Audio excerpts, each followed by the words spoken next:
This is Audio Case Files.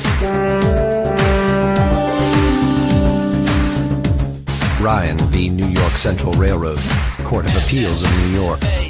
March 1866 decided. Opinion by Hunt. On the 15th day of July 1854 in the city of Syracuse, the defendant, by the careless management or through the insufficient condition of one of its engines, set fire to its woodshed, and a large quantity of wood therein, The plaintiff's house, situated at a distance of 130 feet from the shed, soon took fire from the heat and sparks and was entirely consumed, notwithstanding diligent efforts were made to save it. A number of other houses were also burned by the spreading of the fire. The plaintiff brings this action to recover from the railroad company the value of his building thus destroyed. The judge at the circuit non-suited the plaintiff, and the general term of the 5th District affirmed the judgment. The question may be thus stated. A house in a populous city takes fire through the negligence of the owner or his servant. The flames extend to and destroy an adjacent building. Is the owner of the first building liable to the second owner for the damage sustained by such burning? It is a general principle that every person is liable for the consequences of his own acts. He is thus liable in damages for the proximate results of his own acts, but not for remote damages. It is not easy at all times to determine what are proximate and what are remote damages. In Thomas v. Winchester, Judge Ruggles defines the damages for which a party is liable as those which are the natural or necessary consequences of his acts. Thus, the owner of a loaded gun who puts it in the hands of a child, by whose indiscretion it is discharged, is liable for the injury sustained by a third person from such discharge. The injury is a natural and ordinary result of the folly of placing a loaded gun in the hands of one ignorant of the manner of using it and incapable of appreciating its effects. The owner of a horse and cart, who leaves them unattended in the street, is liable for an injury done to a person or his property by the running away of the horse for the same reason.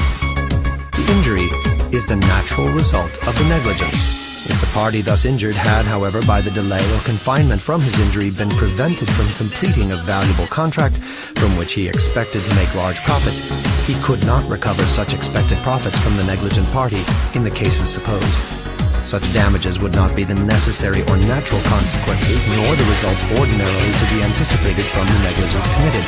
So, if an engineer upon a steamboat or locomotive in passing the house of A so carelessly manages its machinery that the coals and sparks from its fires fall upon and consume the house of A, the railroad company or the steamboat proprietors are liable to pay the value of the property thus destroyed. Thus far, the law is settled and the principle is apparent.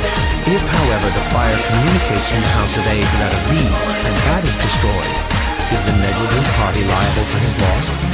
And if it spreads thence to the house of C, and thence to the house of D, and thence consecutively through the other houses until it reaches and consumes the house of Z, is the party liable to pay the damages sustained by these 24 sufferers?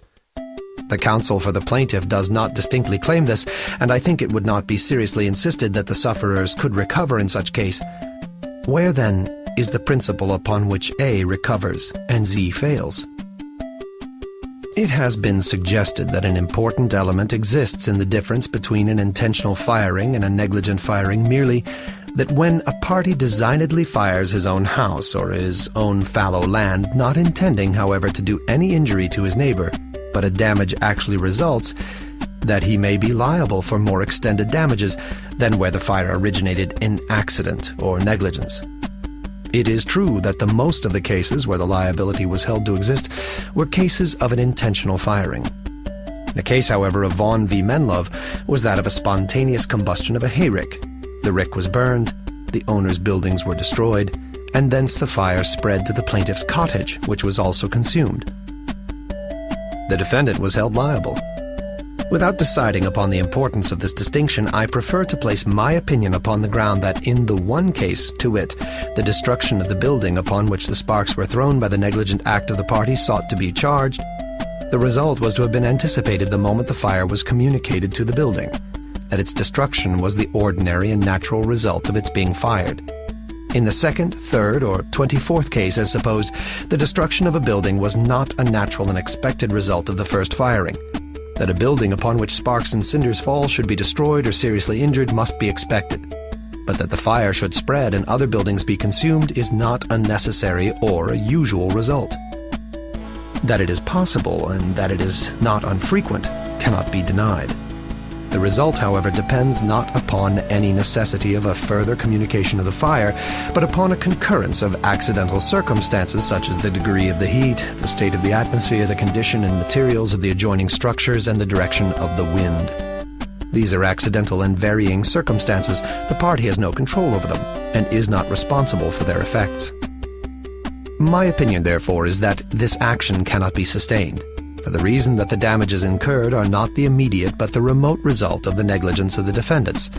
The immediate result was the destruction of their own wood and sheds. Beyond that, it was remote.